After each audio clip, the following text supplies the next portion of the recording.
दैहिक दैविक भौतिक तापा राम राज कबहू नहीं व्यापा।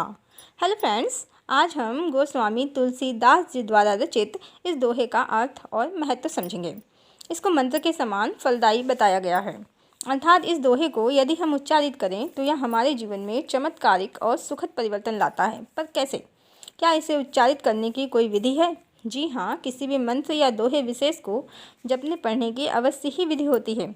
पर रामचरितमानस के जितने भी दोहे हैं उन्हें पढ़ने की सिर्फ और सिर्फ एक ही विधि है जो बहुत ही सरल और आसान है, प्रेम और निष्ठा। जी हाँ, आप गोस्वामी तुलसीदास जी द्वारा रामचरितमानस के जिस भी दोहे को पढ़ें बस प्रेम और निष्ठा से पढ़ें, फिर आपके जीवन में बहुत ही सुखद और सुंदर परिवर्तन होंगे और आपका जीवन पहले से अधिक सुंदर और आनंदमय होगा और व्यक्तित्व सरल और प्रभावशाली होगा। अब हम इस दोहे का अर्थ समझते हैं। दैहिक दैविक भौतिक तापा राम राज कबहू नहीं व्यापा। तापा का मतलब है कष्ट या पीड़ा। दैहिक तापा मतलब शारीरिक कष्ट। दैविक तापा मतलब मानसिक या दैवीय कष्ट, जैसे अवसाद होना या काम, क्रोध, लोभ, मोह इनसे ग्रस्त होना या फिर किसी अत्यंत कठिन स्थिति या परिस्थिति में पड़ जाना। भौतिक तापा मतलब वस्तुओं का अभाव होना, दरिद्रता जैसे कष्ट। राम राज मतलब भगवान राम का राज। कबहू मतलब कभी भी, नहीं व्यापा मतलब नहीं होता। कहने का सरल अर्थ है कि भगवान राम के राज में कभी किसी को भी दैहिक दैविक और भौतिक कष्ट नहीं सताते।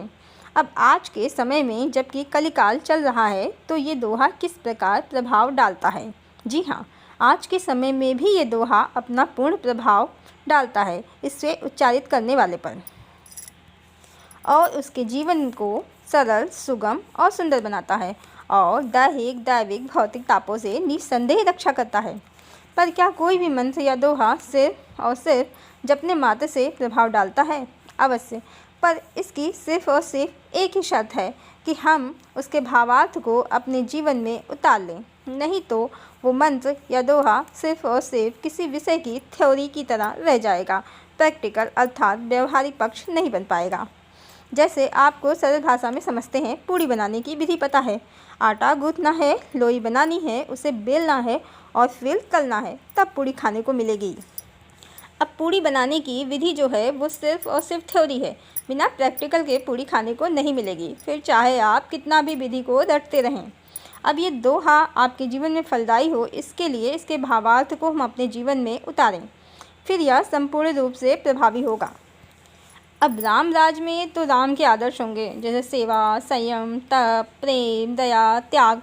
अब यदि हम इन सद्गुणों को अपने हृदय में और अपनी जीवन शैली में स्थान देंगे तो अवश्य हम शारीरिक और मानसिक दोनों ही रूपों से स्वस्थ और बलशाली हो जाएंगे और हमारे कर्म भी सुधरते जाएंगे। हमारा आध्यात्मिक बल प्रतिदिन बढ़ता जाएगा और हमारा आभा मंडल ओजवान होता जाएगा। हमारे विचार, भावनाएं और हमारे कर्म ही तो जीवन को बनाते हैं।